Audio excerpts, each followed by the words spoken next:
تعالوا نعمل احلى سينامون رول. هتجيبي كوبايه لبن تكون دافيه، هتنزلي عليها معلقه كبيره خميره فوريه، ربع كوبايه سكر، نص معلقه ملح صغيره، معلقه زبده كبيره، وبيضايه.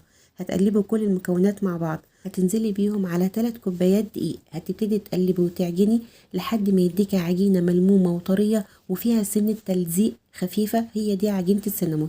هتسيبيها تخمر قيمه ساعتين. بعد ما تخمر معاكي هتقومي بقى فردها بالنشابه بتاعتك، وترشي شويه دقيق عشان ما تلزقش، وتفرديها فرده حلوه، ولا هي تخينه ولا رفيعه. هتجيبي بقى زبده تدهنيها، وعلى الزبده هتحطي 3 معالق قرفه و3 معالق سكر، وهتلفيها رول بنفس الشكل. وتجيبي خيط يكون شديد او خيط سناره، وتقطعيها بنفس الطريقه، وترصيها في صينيه اللي هتدخليها الفرن تكون مدهونه زبده برضو. بعد ما تقطعيهم بقى هتقومي دهناهم زبده وتسيبيهم نص ساعه يرتاحوا، وبعدين هتدخليهم الفرن. اول ما تحمر معاكي هتطلعيها، تنزلي عليها بصوص الكريمه البيضاء، لذيذه جدا.